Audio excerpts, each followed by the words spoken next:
From the CISO series, it's Cybersecurity Headlines. These are the cybersecurity headlines for Thursday, May 7th, 2026. I'm Sarah Lane. Google Chrome installs 4 GB AI model on devices. Computer scientist and lawyer Alexander Hompf reports that recent versions of Google Chrome automatically download a roughly 4 GB Gemini Nano AI model to user devices without explicit consent when default AI features are enabled. He says the file installs silently and can re-download after deletion, and at Chrome's scale could generate between 6,000 and 60,000 tons of CO2 equivalent emissions, raising privacy and environmental concerns. Hompf argues the behavior may violate privacy laws and calls for an opt-in prompt. Daemon Tools disk app backdoored in supply chain attack. Kaspersky reports that Daemon Tools' disk imaging app was compromised in a month-long supply chain attack starting April 8th, with malicious updates signed by the developer infecting Windows users who downloaded versions 12.5.0.2421 through 12.5.0.2434. The malware collects system data and sends it to attacker servers, with thousands of machines across more than 100 countries affected. A subset of organizations received more advanced backdoors capable of executing commands and evading detection. Kaspersky says the attack was highly sophisticated and likely targeted, urging users to scan systems and monitor for suspicious activity. Crypto's decentralized finance sector hit by investor exodus. The Financial Times reports that the DeFi sector is seeing a sharp investor pullback, with nearly $14 billion withdrawn after 2 major hacks, including a $290 million exploit tied to North Korean actors that destabilized open-source protocol Aave and triggered a bailout. The attacks exposed structural risks in interconnected DeFi protocols, leaving Aave with more than $200 million in bad debt and pushing the market down to around $86 billion, near a yearly low. Iran cyber snoops still LARPing as ransomware crooks.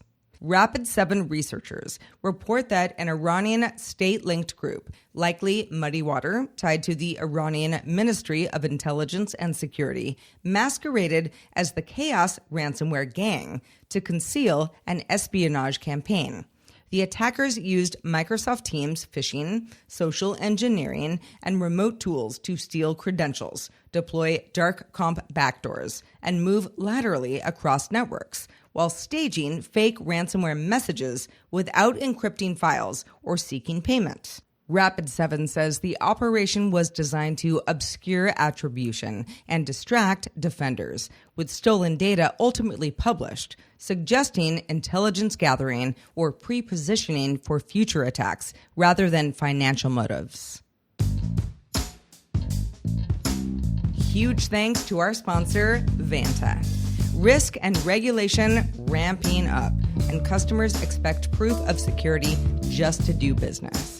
Vanta's automation brings compliance, risk, and customer trust together on one AI-powered platform. So whether you're prepping for a SOC 2 or running an enterprise GRC program, Vanta keeps you secure and keeps your deals moving.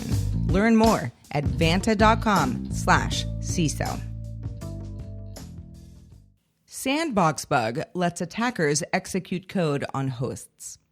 A critical vulnerability in the widely used Node.js sandboxing library VM2 lets attackers escape the sandbox and execute arbitrary code on the host system. The flaw stems from improper handling of exceptions, where WebAssembly features can bypass JavaScript-level protections and exposed host objects, enabling access to sensitive Node.js internals. A proof of concept exploit is available, and users are urged to upgrade to version 3.10.5 or later. New offline CISA initiative for cyber attacks.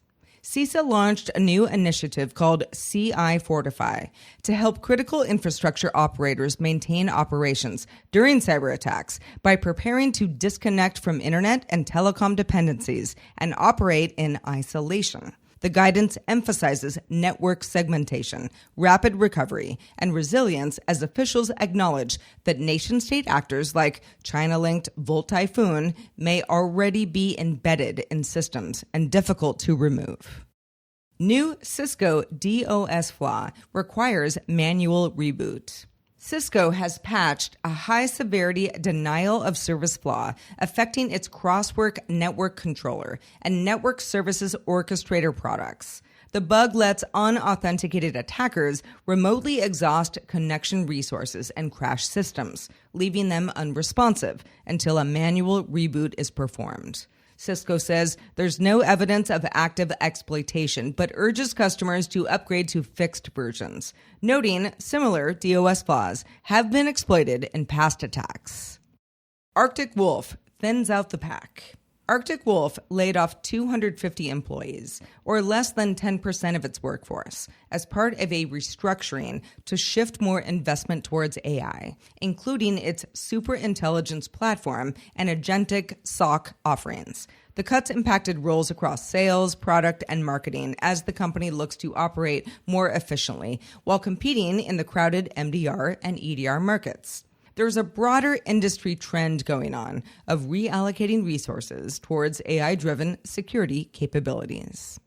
Remember to join us this Friday for Super Cyber Friday. Our topic is hacking the end of compliance. We're going to be digging into the impacts of continuous monitoring on the compliance landscape. It all starts at 1 p.m. Eastern Time. Head on over to the events page at CISOseries.com to register. And we want you to share the event. If you share the registration link on LinkedIn and tag the CISO Series, we will put you in a drawing to win some awesome CISO Series swag.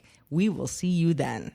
If you have some thoughts on the news from today or about our show in general, be sure to reach out to us, feedback@CISOseries.com. We always want to hear from you. I am Sarah Lane reporting for the CISO Series. Stay safe, stay warm, and stay cool out there. Cybersecurity headlines are available every weekday. Head to CISOseries.com for the full stories behind the headlines.